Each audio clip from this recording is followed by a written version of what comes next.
57% nagsabi, balik na niya tayo as member of the ICC. Ang ibig sabihin niyan, 57% ang gustong papanagutin si Digong. Pati si Sara Duterte kasi, pati si Sara mga kababayan, si Bato, si Bungo, na pangalanan dito sa Crimes Against Humanity, nasa lista sila. And in fact, inaasahan na anytime, baka sunod sila mga kababayan na aristuhin na ang term na ginagamit ng kampo ng mga Duterte, kidnapping, kung saan sila man lang po yung naniniwala sa kanilang sinasabing kidnapping.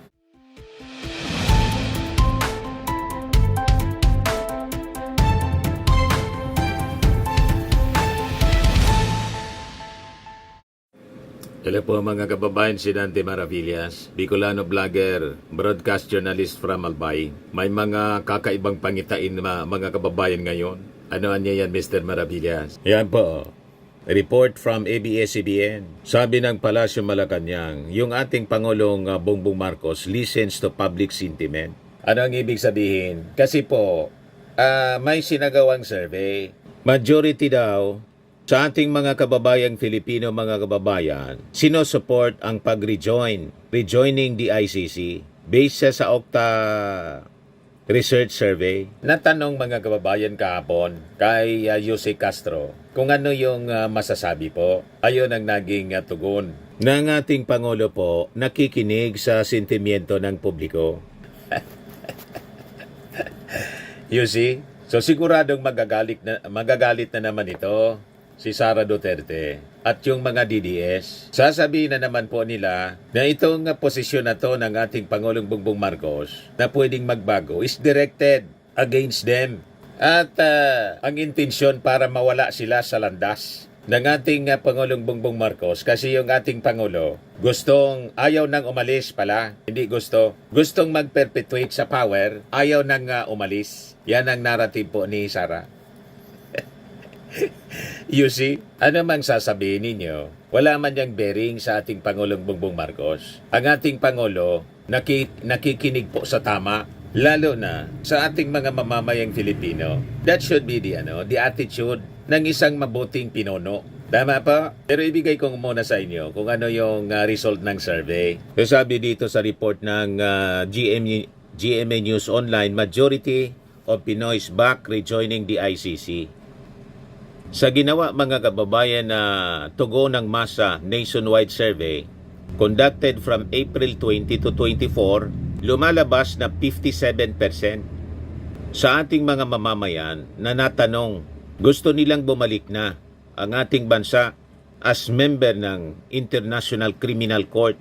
37% lang ang kontra to the move and 6% remain undecided. So dito pa lang po mga kababayan sa survey ito, ang ibig sabihin nito mga kababayan, 57% gusto nilang mapanagot talaga ang mga opisyal ng ating gobyerno na tulad ni Digong. So talaga mga kababayan, malabo yung mga previous surveys na nagsasabing marami pa sa ating mga kababayan ang sumusuporta sa Duterte. Talagang ang mga pinapalabas nilang survey na si Sara, frontrunner sa eleksyon, malamang AI yung may gawa.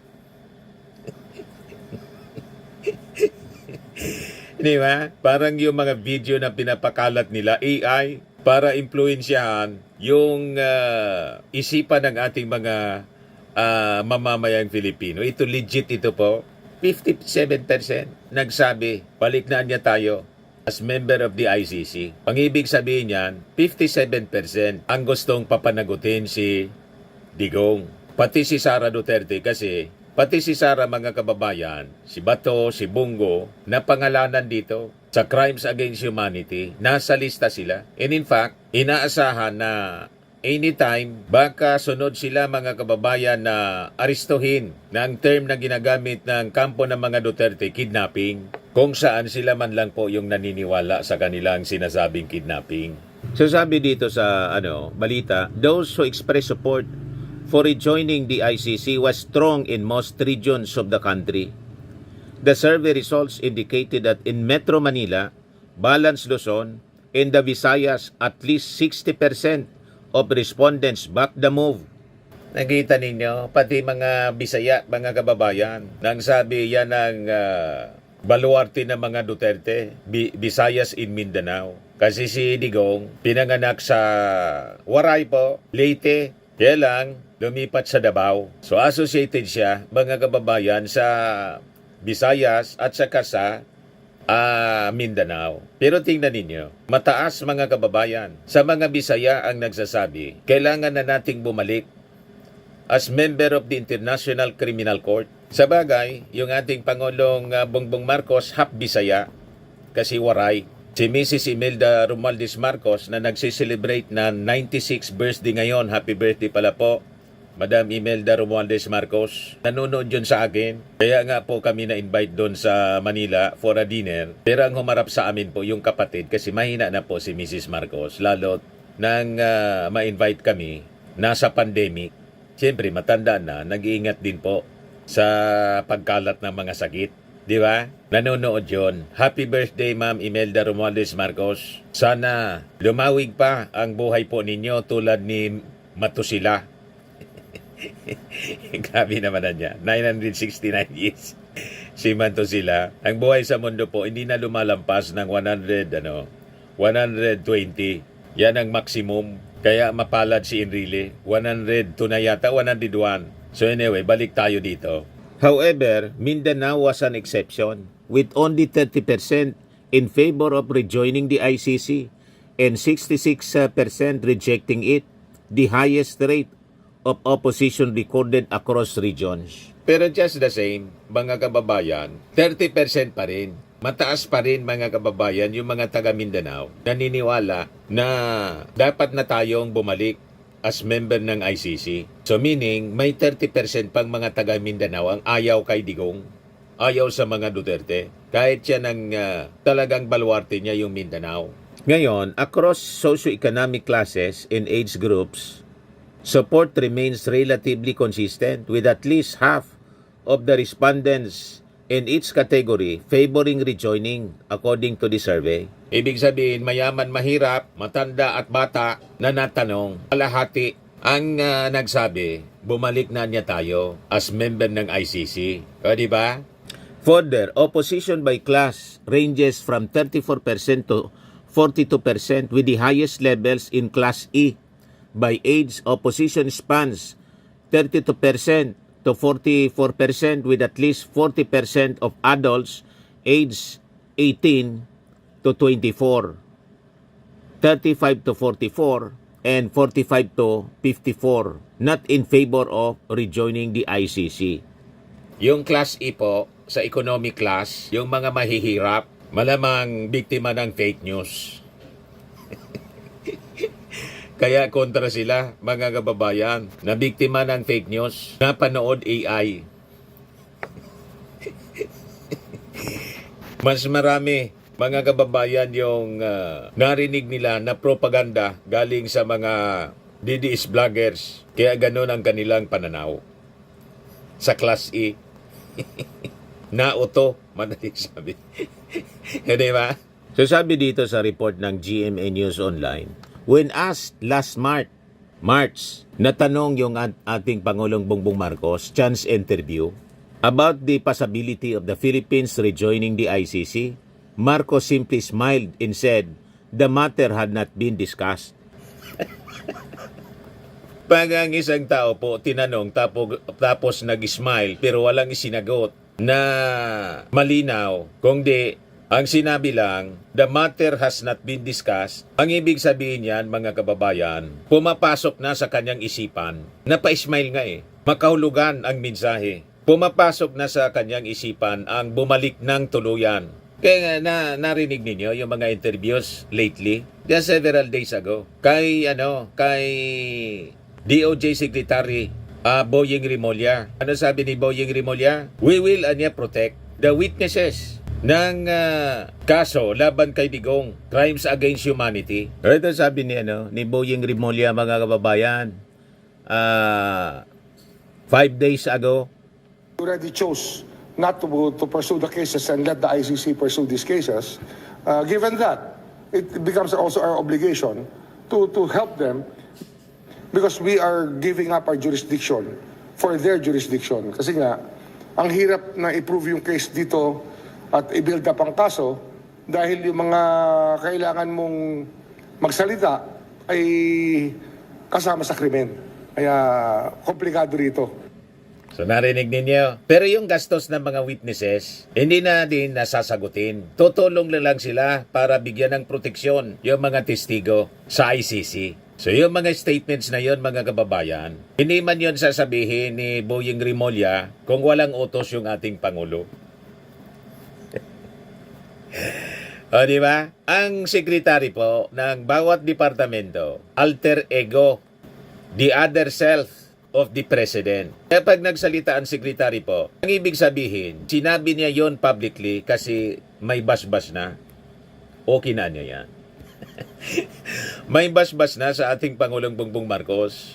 Tama pa. O ngayon, ito na. After na lumabas yung survey, mga kababayan, na 57% ang pumapabor sa ating mga mamamayan, na bumalik na tayo sa ICC, comes this statement ng Palasyo. President considers public opinion on ICC. Ito yung sabi ni Presidential Communications Yusek Claire Castro in response to the latest Okta Research Survey, which indicated that 57% ng ating mga kababayan favor the country rejoining the foreign tribunal. So sabi po ni Jose Castro sa press briefing kahapon, sa ngayon po ay hindi pa napag-usapan yan, hindi pa nababanggit ng Pangulo. Ang sentimiento ng mga kababayan ay dinidinig ng ating Pangulo. So tingnan na lang natin sa mga susunod na araw kung ano ang magiging desisyon ng Pangulo. Nakikinig po yung ating Pangulo. Ang ating Pangulo marunong makinig sa damdamin ng mga tao.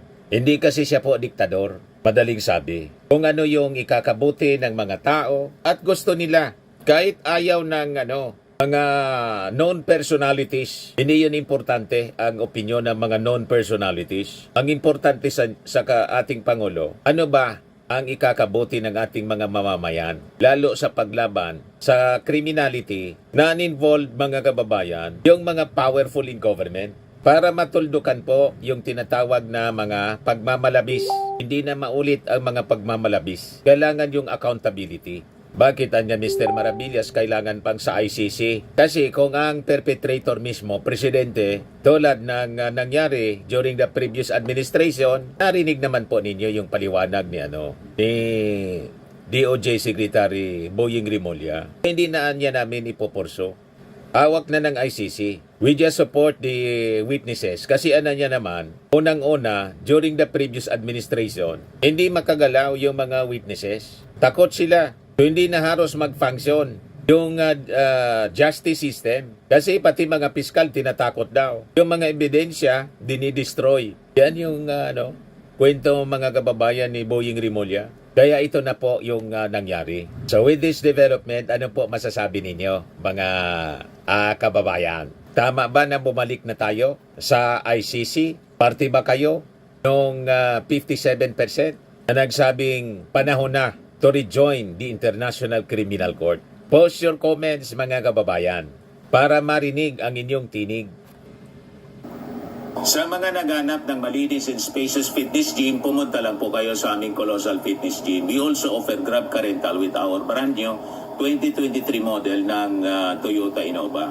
We also accept booking for those who are planning to travel via PAL, Cebu Pacific, and other airline companies, local and international, and bills payment for Meralco Bills, PLDT, Aleco Bills, etc. Ang Colossal Fitness Gym is located at 3rd floor Security Bank Building, Lanco Business Park, Legazpi City, Albay.